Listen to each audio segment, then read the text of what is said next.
Good afternoon and welcome, everyone. Thank you. Already a success, the day's looking up. In these trying times, it is good to be together here in this space. We are so pleased you could join us for this lecture by featured speaker Alison Saar, as she shares insight into her artistic practice. My name is Liz Short, and I am the president of the Friends of the Institute. The Friends is an organization of members dedicated to supporting, enhancing, and sustaining the collections, programs, and influence of the Minneapolis Institute of Arts. Thanks to the generosity of the Mark and Mary Goff Fitterman Fund, the Friends offers 9 lectures to the public each year free of charge. The lecture series embodies our values of belonging, learning, and giving. We hope to see you at all of them to enjoy this amazing gift to the public. We Friends believe in creating a sense of belonging through building a community of art lovers and learners. We have many activities to help us do that. On January 15th, we offer our popular coffee and scones. Here is where you can learn more about the Friends, meet others, and take a brief tour of the museum showcasing Friends-related art. Our book club meets January 16th and 17th. We will discuss The Wager, a tale of shipwreck, mutiny, and murder by David Gran. Email or call the Friends office to reserve your spot. Our next lecture is coming up unusually soon. On Thursday, February 5th at 6 o'clock at night, we will host award-winning St. Paul poet Michael Klaber Diggs in conversation with Milkweed publisher Daniel Slager. They will be discussing the art of poetry. A book signing will follow. A pre-lecture tour inspired by the speaker's theme will be offered right before the lecture at 5 o'clock. Call Mia to reserve your spot on the tour. Finally, don't forget to renew your Friends membership. We have marvelous events planned for the year and hope you will join us. I turn now to Dennis Michael John, Associate Curator of Global Contemporary Art, to introduce our honored speaker, Alison Saar.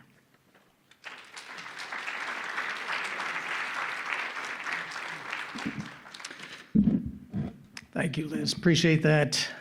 Well, good afternoon. Welcome, everyone. I want to thank you so much for attending today's special lecture event sponsored by the Friends of Mia. We're immensely grateful for your presence this afternoon and your ongoing support of Mia and its community-centered mission of accessibility, excellence, and diversity. It is my honor and privilege to introduce today's speaker, Alison Saar, a leading light among contemporary artists practicing in the United States today. Alison Saar is a critically acclaimed figurative sculptor, installation artist, and printmaker whose work explores the African-American experience and Black female identity as seen through a cultural and historical lens. Her artworks function as visual allegories, essentially metaphorical narratives influenced by African, Caribbean, and American folk art, spirituality, and mythology. Saar is well known for uncovering the hidden potential of found materials and discarded objects, transforming the mundane into the extraordinary, and creating powerful works that embody renewal, resilience, and healing. For Saar, art has always been a potent agent for social change and cultural enlightenment. A belief first nurtured during her childhood. Born and raised in Los Angeles, Saar grew up in a creative environment. Her father, Richard, was a ceramic artist, art restorer, and writer. And her mother, Betty, is a renowned collage and assemblage artist. Saar followed in her parents' footsteps along with her sisters, Leslie Saar and Tracy Saar Kavanaugh, who are also artists. Saar studied studio art and art history at Scripps College in Claremont, California, receiving a BA in art history in 1978. While attending Scripps College, Saar studied African and Caribbean art and wrote her thesis on Black folk art. In 1981, she completed an MFA in Fine Arts at the Otis Art Institute in Los Angeles. In a career now spanning 4 decades, Saar has been recognized with many professional honors, including fellowships from the National Endowment for the Arts, the Guggenheim Memorial Foundation, and the City of Los Angeles. She has taken part in artist residencies at the Studio Museum in Harlem, the Rosmell Museum of Art, and Dartmouth College. In 2025, Saar received the prestigious David C. Driskell Prize in African American Art and Art History, established by the High Museum of Art in Atlanta, Georgia. She was also one of 15 prominent American artists commissioned by the Obama Foundation to create a site-specific work for the Obama Presidential Center to open in Chicago this spring. Saar's work has been widely exhibited both nationally and internationally. Recent exhibitions include presentations at the Museum of African Diaspora, San Francisco, Desert X in Palm Desert, California, National Gallery of Art in Washington, and Gallery Lelong in Paris. Saar's work is held in the permanent collections of prominent public institutions across the country and elsewhere, including the Museum of Modern Art, Whitney Museum of American Art, Studio Museum of Harlem, National Museum of African American History and Culture, Los Angeles County Museum of Art, Museum of Fine Arts, Houston, the list goes on, and the National Gallery of Australia, among many others. Please join me in welcoming Alison Saar.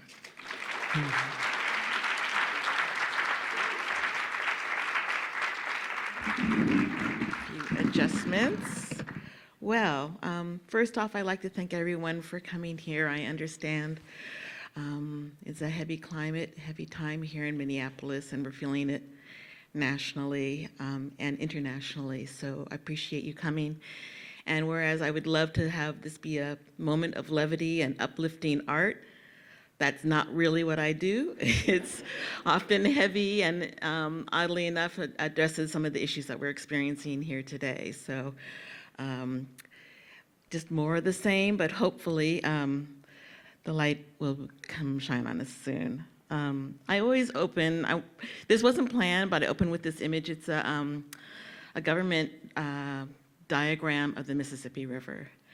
And what I think is really phenomenal about this image is that a river so grand, so huge, so powerful has often changed course.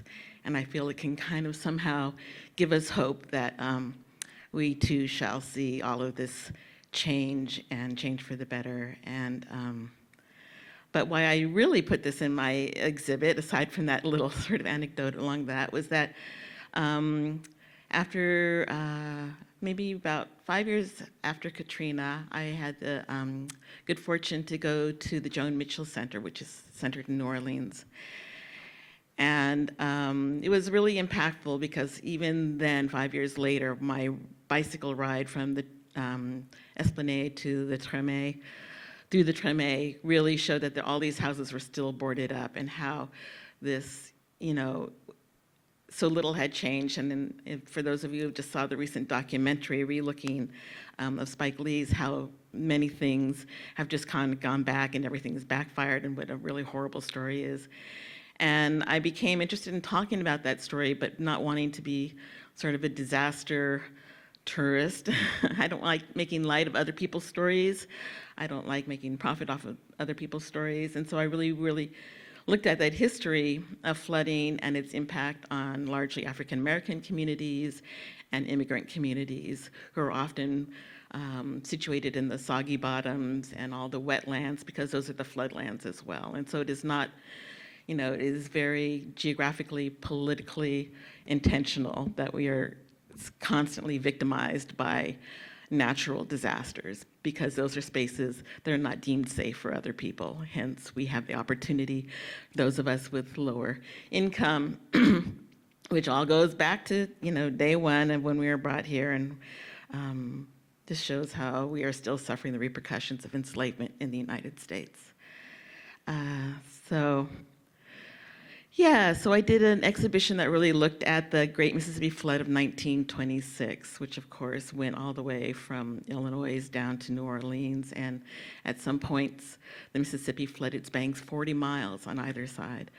And while everyone was impacted, what was really intense were sharecroppers who had then been farming that land and basically owed the owners of that land money from having been staying on that, to see their crops washed away, their homes washed away, their livelihood washed away, and that they were going to be held liable for the money that they owed those people. It was one of the opportunities. It was one of the great northern migration incidences. A lot of people just fled. And when you see the images of,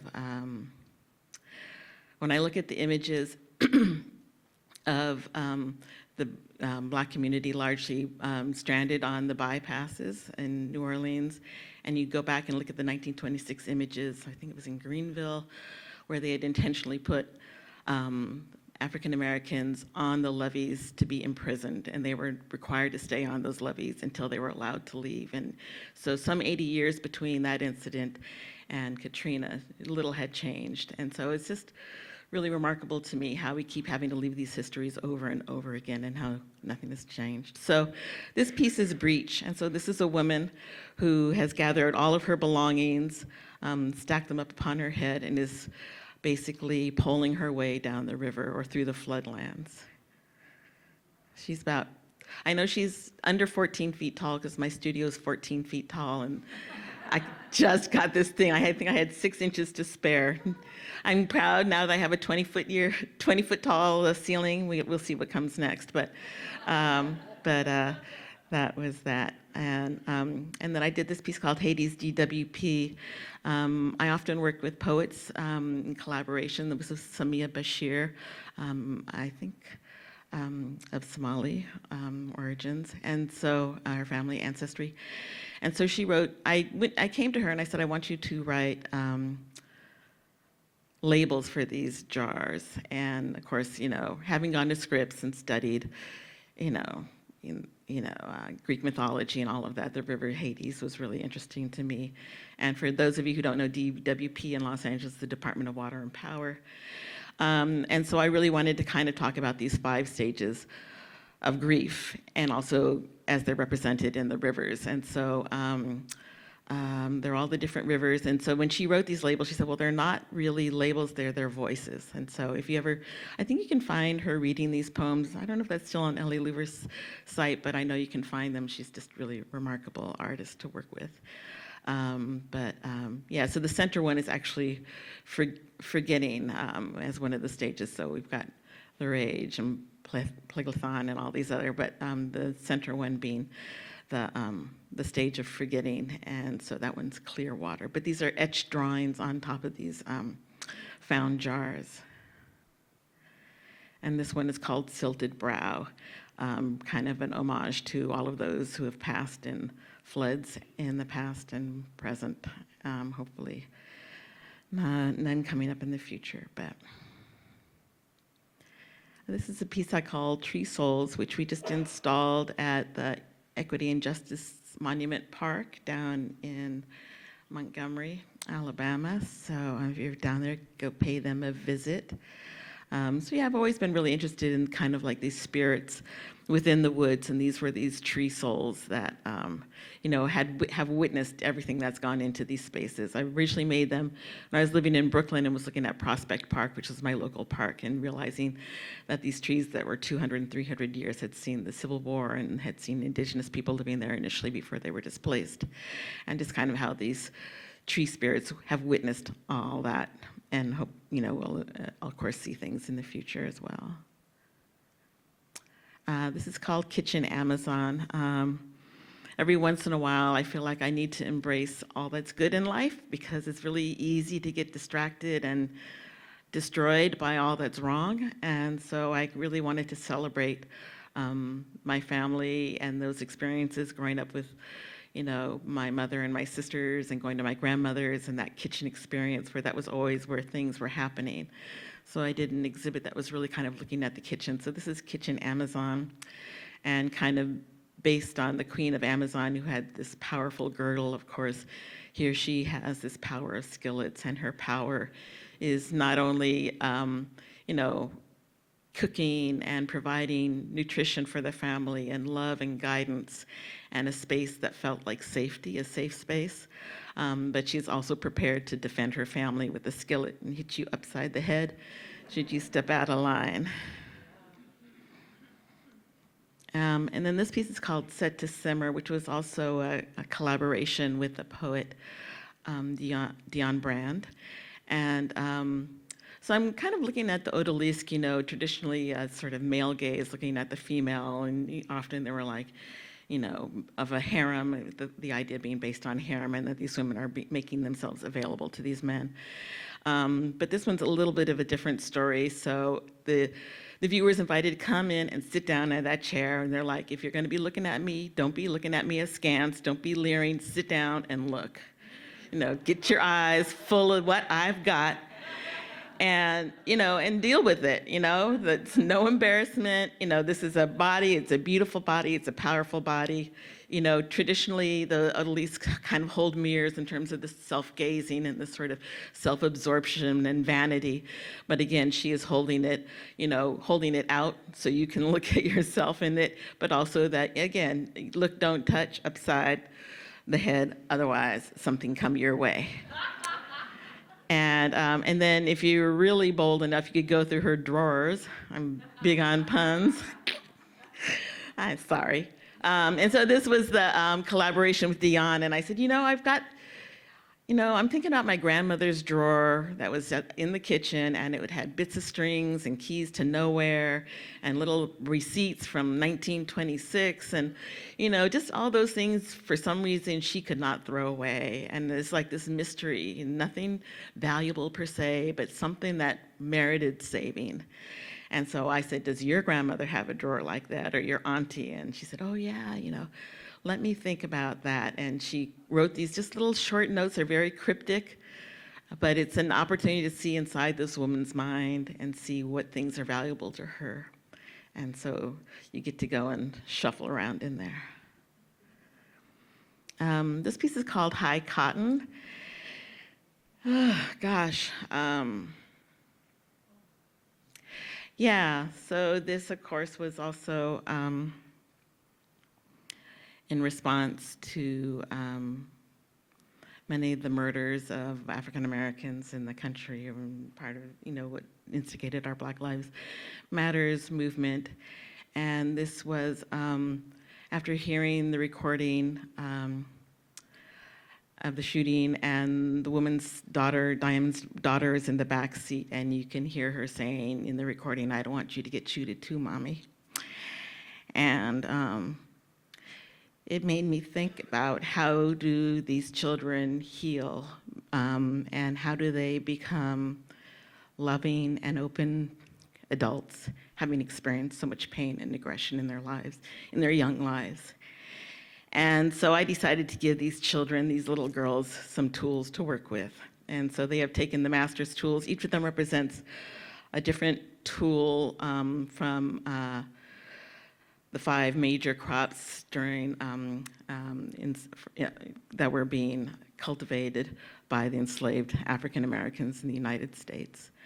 So we've got sugar with the, we've got rice with the sickle, we got cotton with the cotton bale hook, we've got tobacco in the back, we got sugar cane with the girl holding a cane knife, and we got indigo for the girl holding the hoe. And, you know, this notion, you know, I like kind of turning you cannot use your master's tools to bring down your master's house. Turn that on its head, where they are definitely using the master's tools as tools of revolution. And they've tied cotton bowls to their hair so they can come through the cotton fields undetected. And then this is them coming in through the night, these little girl warriors. This is big. This is like 5 by 7 or so. And I should say that these paintings are done on found scraps of denim and seed sacks and sugar sacks that I've sewn all together, and also draw great inspiration from G's Ben's use of recycling materials to create their beautiful works. And here we have White Guys, which is a sculpture that, so she's kind of like the light-skinned girl, the mulatto that's in the house, and she is taking up an iron as her weapon. And so she's kind of privy to all the information. And she's about 7, maybe even more than that, maybe about 7.5 feet tall. And then this is the print that we have here at MIA, White Guys. I did this in connection with the print studio called Print at University of North Texas in Denton. And it was a really wonderful experience because we utilized, one, it's a great program because they're training young artists to be master printers and work with artists doing prints, but it was really exciting for me because it was the first time I've used digital technology. And so to create that wallpaper, we had a CNC burner to cut out all these little cotton bolls that we then used as actual objects, individually inked them and put them down on the board and printed them, and then did all these other layers on top of that. And so this notion, like if you look really closely, you can kind of see the wallpaper coming through her because she's kind of invisible, that she's kind of like this sort of spy in the house. And then I did a series looking at Topsy. I had gone to Vermont Studio Center and had been doing some drawings about Topsy. I had done some works actually a long time ago when my daughter was really young. And then I met with Evie Shockley, another amazing poet. And she said, oh, well, actually, I first met her because she read an aphaistic poem that she had written about one of my works. So that was kind of interesting, having never met her before. And then she told me she was working on a book of poems looking at Topsy as sort of a revolutionary. And so I had also been thinking of it. So this is titled Topsy and the Golden Fleece. And for those of you who've read Harriet Beecher Stowe's Uncle Tom's Cabin, she's kind of a minor character, but she was really picked up later in cinema and, kind of embraced racistly, that she was kind of like this wild, savage child. But I really loved her wildness, and I loved her curiosity. And she feels to me like this Puck character in the book, where she's always asking the right questions, never getting any answers, mind you, but always asking the right questions. And so I guess in the tale, little Eva is on her deathbed, and they're all gathered around her weeping, and she gives out strands of her blonde hair, and apparently the thought is that her blonde hair represents Christianity, and that by this gift of her hair to these to the field workers and the enslaved people on the plantation, that she was giving them the gift of Christianity. And so I like that Topsy, being as clever as she was, she realized if a few strands is going to save some souls, she wanted the whole scalp. So the golden fleece, unfortunately, is Ava's golden hair. She just took it off her head and said, wow, more power to me.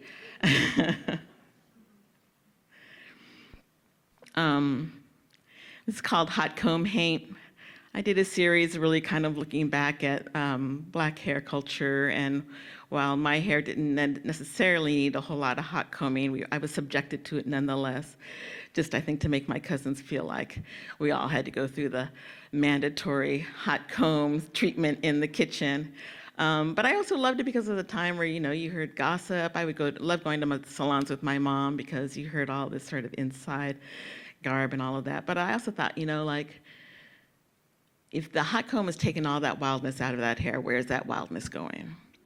And so I decided to create these hot comb haints, and they are just holding on to that wildness until you're ready to embrace it, until you're ready to let your hair go back to the way it is or was, and to just live that life and own it and embrace it and be empowered by it. So she is kind of like a container of your wild self when you're ready to face up to it.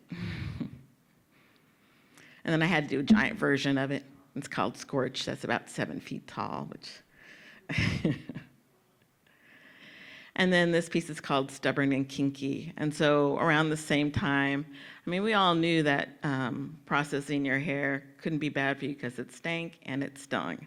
And, you would get scars and burns from it and whatnot. And so, maybe, what was that, 4 years ago, where officially was named as one of the major contributors to uterine cancer in African American women in the United States. And I thought, oh, well, now's the time to cut all of that off. And so here's this figure that will come to you, maybe in your dreams, and cut all of that contaminated hair off so you can start anew. And so she's got this skirt, again, this sort of power skirt of scissors to shear off all of that bad news. And stubborn and kinky was actually one of the slogans on, I'm trying to remember which pomade it was, but one of the pomades were like, can handle even the most stubborn and kinky hair. And it's just like, oh, all right. And then this is a painting I did of the piece. So again, these are on seed sacks. That might be a Bemis seed sack. But I love kind of doing these imagery that kind of refer to this history by using materials that would have been accessible during those times as well. And then this piece is called Uproot. And then, of course, this was sort of in response to the overturn of Roe versus Wade, and how my mother's grandmother was a certified midwife in New Orleans. So she got her certification probably like in 2009 or something like that, which is pretty early, especially for usually, there were always many Black midwives, but they were not certified by the state of Louisiana. And I really started looking into sort of Black midwifery and how many of them used herbal and root concoctions, not only to heal ailments during pregnancy and heal sort of any sort of uterine or reproductive issues that you may have, but also to induce abortions.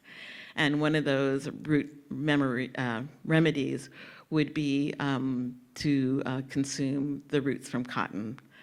And so this is a woman who is driven to self-abort by chewing on cotton roots. And there are, as we all know in the news, that there are many women that are having to turn to different means of, restoring their menses, as one way of putting it.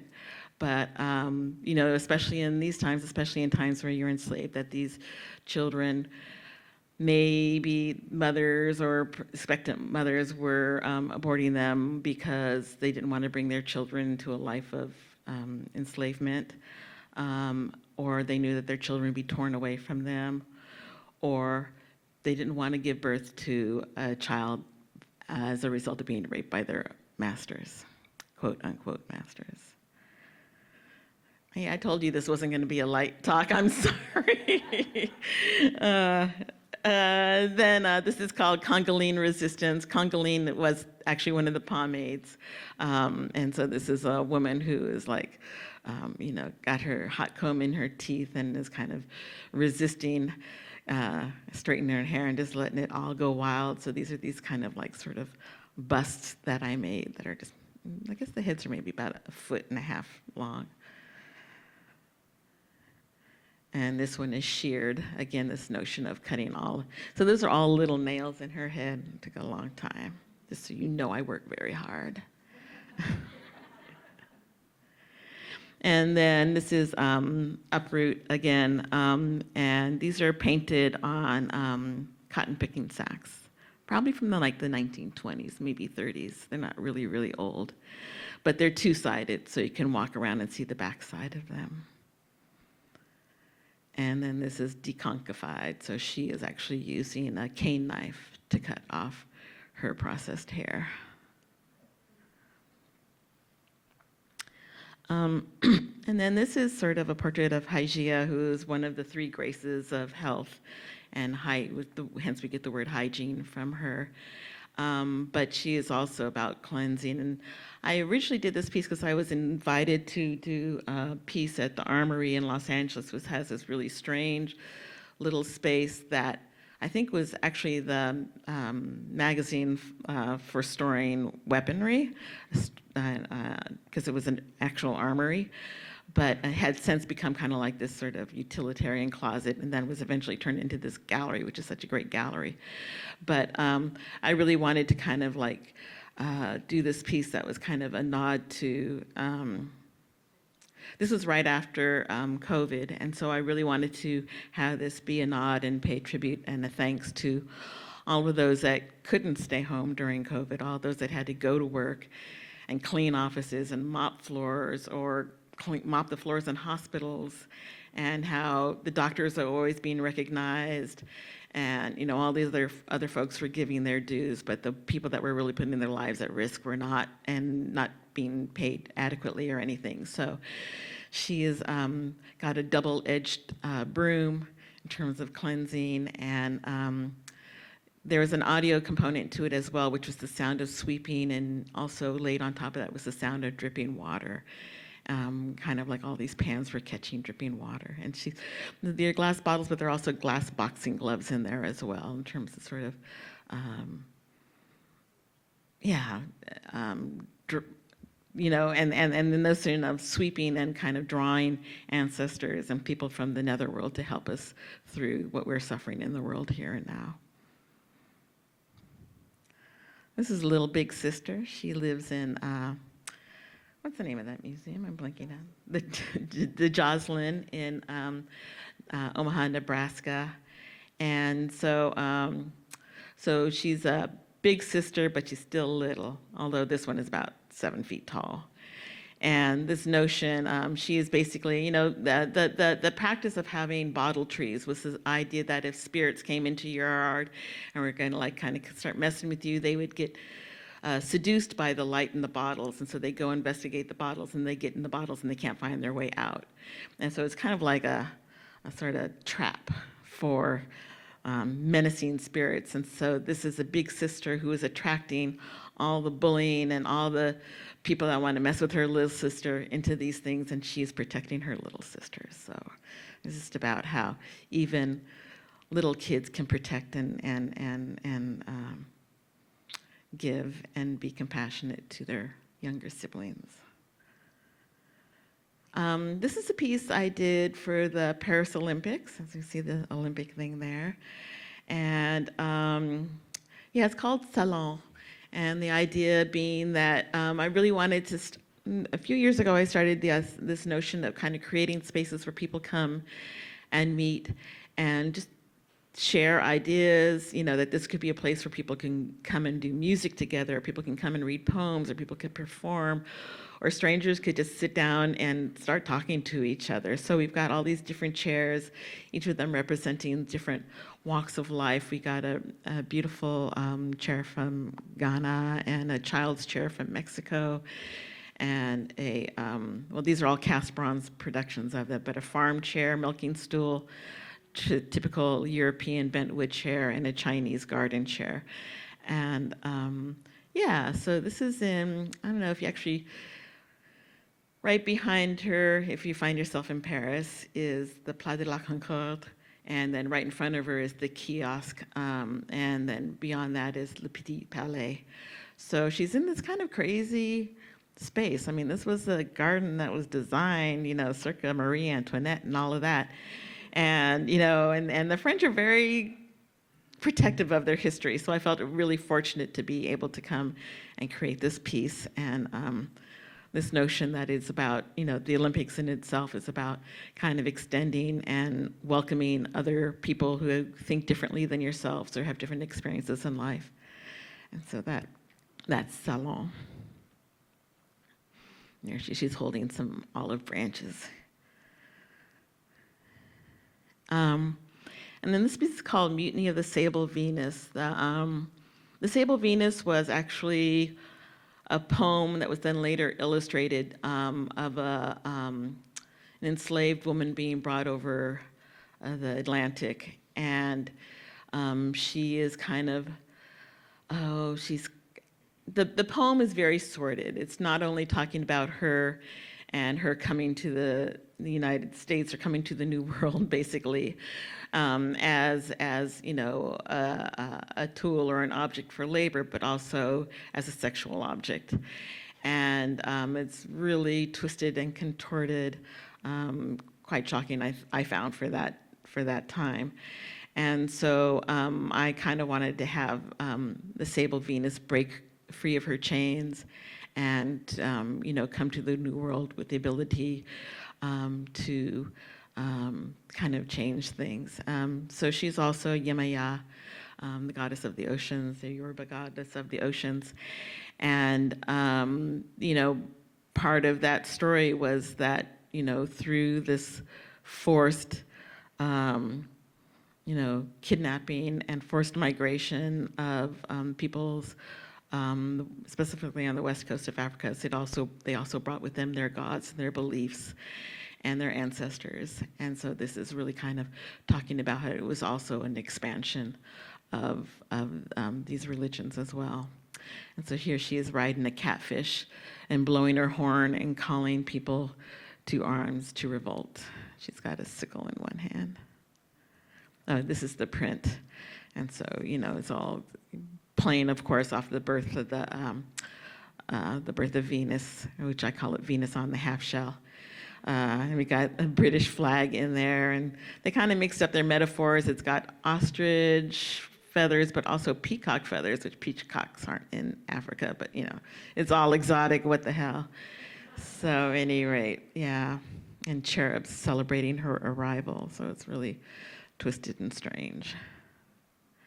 And then this is the print we did of it, which is about 6 feet tall. I do my prints, most of my prints with Tandem Press in Madison, Wisconsin, University of Madison, Wisconsin. So this is probably the largest woodcut I've ever done, which was really fun. And then I think we're getting close to the end. I hope I'm not going too far over my time slot. But I just did a show called Sweet Life at Galerie Lelong in Paris. And this one is called Citizen Kane. And I basically set up this back room with these 3 large prints. So it looks like the room's been wallpapered with these tapestries. And again, she is wearing a belt of multiple machetes, and she is ready to sort of set the sugar fields on fire. But she's also kind of, the way she's dressed is sort of playing off of the painting of Liberté as she's forging through, and her bodice is torn and one breast is exposed. And so it's kind of calling back in terms of the French Revolution and sort of the Caribbean revolting against the French. It was interesting because the gallery is really close to both the embassy of the Dominican Republic and Haiti, so it really felt like this was a right spot to talk about these things. And so I really looked about the notion of sugar production and all of that as well. And so this is a 9 by 7 foot print, and then we had 3 of them printed, so basically the entire room was wallpapered with it. And again, these are these girls that are going to just burn the cane down, and it's called Raisin Cane. Later did I learn that there was like some barbecue joint called a Raisin Cane or some chicken thing. But yeah, and then I kind of put these kind of little, wanted them to look a lot like sort of typical tapestries, 17th and 18th century tapestries, French tapestries. Oh, there we go. It's just a little sort of come up. This is Les Sucres. And yeah, this notion, again, that not only were women being used to work in the fields, but they were also being used to replenish and reproduce and repopulate the plantation's stock, so to speak. And so this is a woman who is pregnant, largely due, and her milk is coming out. But then as it pools, it turns into these kind of confectionery little swirls, very sort of, Louis XIV decorative sugar things going on. So it's kind of like this milk that is then turning into sugar, that even her milk is part of this sugar production in terms of her offspring being part of one of the cogs in the wheels of producing sugar. And just kind of, so it was also looking at, maybe the next ones. So these were actually ceramic pieces. This is my first experience working in clay. My daughter, Maddie, who's a ceramicist, helped me, taught me, which was super, super sweet. But I kind of wanted to create these busts that were kind of sort of speaking to the horrors of the sugar production and how, they would do displays made out of sugar, of kind of mythical and Greek and Roman and all these allegorical images, but the truth being that people were dying, and just for Francis Sweet Tooth, it was really twisted. And so these are made out of clay and then coated, so they're supposed to look like they're sugar coated. And this piece is called L'Utile, which was a ship that was actually going to India with a cargo, an illegal cargo of Africans in its hull. And it, because they were trying to evade being arrested because it was an illegal, the slave trade had been abolished by then, they were taking this weird route and ran aground coral. And of course, all of those that were manning the ship were able to escape, but the slaves were still chained in the holes and largely drowned. And this later went to trial and really became a really important moment of France sort of reckoning with the horrors that they had imposed on Africans being stolen from their land and being taken to their colonies. And then again, trying to find something to celebrate, I turned to dominoes. And so this is Queen of the Boneyard. Again, and it goes back to memories of hanging out with my grandmother and my aunts and uncles. We were never invited to the domino table, but we learned lots of cuss words from the sidelines. And this was kind of a play on which were known as the Dahomey Amazons, which was an all-female army to protect the king of the Dahomey. And so here they are, but their breastplates were made out of cowrie shells, and just so beautiful. But this idea that these shells, which are symbolic in many different ways, are also as their protectors. And so I kind of used her. She's given herself a breastplate made out of dominoes. And this is a painting of her. She's getting tips from the ancestors, whispering her in her ear with her flip-flops. And then the last piece I have is Soul Service Station, which is a piece I did for Desert X. And I always loved when you'd be driving through the desert and you're like so tired and you need to pee and you just need a Coke or something. And you pull over in this funky little place. And so it was an opportunity to really have this be sort of an oasis. So it's in the middle of the desert, as you can see. Actually, it's in Desert Hot Springs, and Palm Springs is maybe 2 miles away, but we got the right angle where you don't see any houses or anything. And so you can come and you look in the window. This is Ruby, who is manning the station, and she's got a double-sided windshield wiper, so she's going to clear your windows and clear your mind so you can kind of go through with a clearer vision. We've got a shine seat back there. You can sit and get your soul shined, your spirit shined. These pieces hanging up in the back, which are kind of like modeled after the idea of Milagros, were made by students at the Desert Hot Springs High School. We had a couple of workshops with them, and they were really great. They did some really amazing work. And then the actual pump, this was a collaboration with Harriet Mullen, another amazing Black poet in Los Angeles, a dear friend. And so you hold these shells up to your ears and you can hear her reciting this poem that she wrote for the Soul Service Station, being accompanied by her nephew, who's a really wonderful jazz guitarist. And so it was just a really lovely experience. I found these conch shells and I was like, oh my God, these are so perfect. So, and I think that's where we stand. Thank you so much.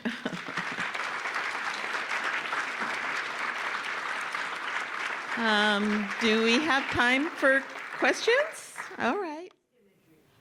It changes, sometimes I find stuff like the woman with the scissors on her dresses. I was collecting those scissors for almost 15 years before I found a use for them.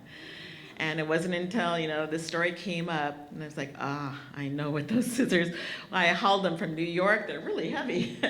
And so sometimes the materials are just something I'm obsessed with collecting for years, and they finally reveal what they mean to me, or what they mean, why I'm taking them on. Sometimes it's just, watching the news or reading the newspaper, or listening to NPR, and realizing I'm really, destroyed, and, that, part of my way of processing the news that we're experiencing in these times is by making art. It's therapy for me, maybe therapy for others, but it helps me get to the next day, sort of thing. And so sometimes sometimes it's just going to a concert and zoning out, and images start coming. So it's lots of different things. Music plays a big role. In fact, not many of these pieces are necessarily, but a lot of my works are really based on titles of jazz standards and music and musicians and stuff like that. So sometimes music also just allows my mind to go blank and things come. Yeah, thank you. Yes?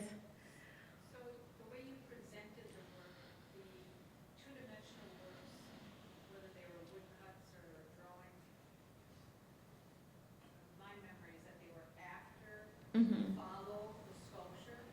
I would say 90, right, yeah. Is that so is that the way you would actually work chronologically? They came after the sculpture? Usually so. I mean, I'll do like a really quick, rough drawing, just enough, to make the sculpture, to know what the dimensions are and how much wood I need to buy and whatnot. But then, I kind of go back, and I like the printmaking one because it's affordable, that people can buy prints that necessarily can't afford a sculpture, just because the sculptures take like 1 to 1.5 months, sometimes more. And then I also like that, the history of prints was that it was art for the populace, and that it was kind of going out there. And I like doing collaborations. We've done a number of broadsides with poets as well. That, that's how poets used to get their works out. They would print it on a piece of paper and sell it for like a nickel each or 25 cents each, sort of thing, because they couldn't get books published. So I love that history of it really being an art form for the people. So, and then sometimes I think, with the prints, like for example, the Raising Cane one, I could never make a sculpture and install an entire, sugarcane field. So it does give me the freedom to kind of expand what I can't do in sculpting as well. Yeah. Yes, I'm sorry. Oh, sorry. The woman in pink, I think, had her hand up. Yeah, following up on your process question, maybe to inspire you, or maybe to inspire people here who are artists. But what we're dealing with in the Twin Cities here right now, is anything happening in your head in your heart in terms of thinking about how to respond as an artist? Yeah, I think because it echoes so much historically, I think this is not a new game that we are seeing, unfortunately. And again, because I don't necessarily want, I would never create a piece specifically around Renee Nicole Good, because I feel that is her story and her family's story. But what she experienced and what George Floyd experienced, and we know it is a very long list of many tragedies and many lives destroyed by the powers that be out there. And so it's really kind of how to handle it in a way that allows them their dignity and their independence and their privacy in some ways. So not sure where it'll go. It's obviously festering in all of our minds, and hopefully we can come up with a way to kind of present it in a way that is not just, the horrible images that we're seeing and that we're recording on our phones, and that we can process it in a way that leads to us to a road for healing. So it's too soon for me to say, but I know that all of us are kind of experiencing the same despair, and hopefully, I don't know. I don't even say anything good will ever come of it, but I think the anger that comes of it may lead to change, and so. And I don't like resorting to anger to have to heal. But I think in sometimes desperate times call for desperate measures, and it doesn't have to be violent, but it is a tool that I think that we should use in terms of finding a way to a different path. So. I was at the Jocelyn recently after it opened, and I was amazed how when you walk into like the main room, I automatically count how many female artists there are, and like their main big gala, like I don't know, like maybe one. And so the fact that you have a piece there, when you go to museums, do you address the fact that there aren't a lot of female colors? Obviously, people of ethnicity, but I mean just female, half the population of the world. Yeah, and we know actually recently there's an installation of the Guerrilla Girls at the Getty, and we know they have been addressing this since 1980, and so it has changed somewhat. But as you say, you go into these museums and it does not change nearly enough. So we all just need to be really vocal in terms of keeping that count and holding institutions responsible not only for showing women artists, but artists of color and indigenous artists, and all of those who have for so long been excluded, actively excluded from collections. So yeah, thank you. Yes, ma'am.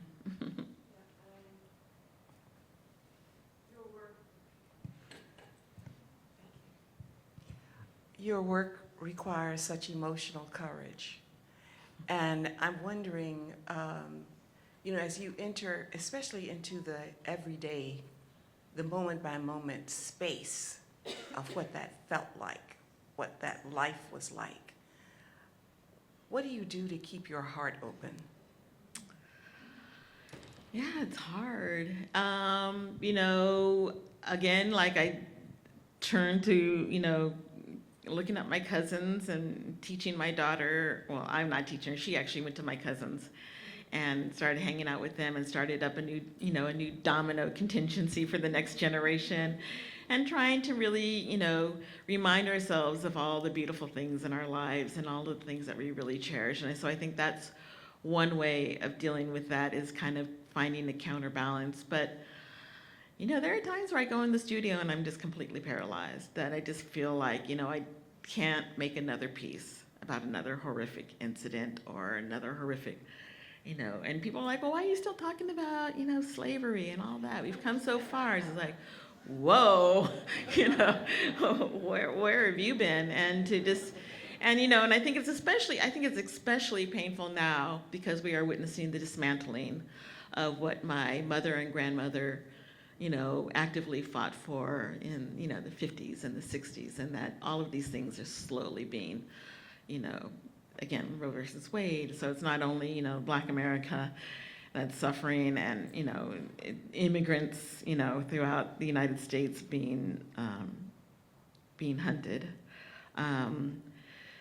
It's particularly hard now because we had so much hope and so much inspiration and aspiration for these things to keep. We kept on thinking it was going to go forward, and to all of a sudden see this suddenly, this turnaround, and yeah, it's just really, really hard. And I think, when I think about Stevens and the EJI and the Equity Justice Initiative, right? And you go in there, and it's, I don't know if any of you have been through the museum. It is really, really, really heavy. I think my sister took my mother through, and they only made it halfway through before she broke down weeping and had to leave. But you have to see these things, and you have to understand these things, and you have to understand that this is not something from 200 years ago. This is something that's happening now. And what they always, the t-shirts that you buy is actually one of the best gift shops as well, aside from having really great books. A t-shirt that just says mercy and, hope, and that these are the tools we really need to be using now. We need to be compassionate, and we need to be out there. It's so incredible to see the hundreds of thousands of people that have been on the streets this weekend in response to the murder a few days ago. So, yeah, you know, I guess hope, and without that, then we are truly defeated. And so that's what I keep telling myself. It's not always easy to convince myself, but that's what I have to keep saying to myself. And I hope we all do that as well. So thank you. That seems like a good place to stop, yes? Thank you so much. Thank you.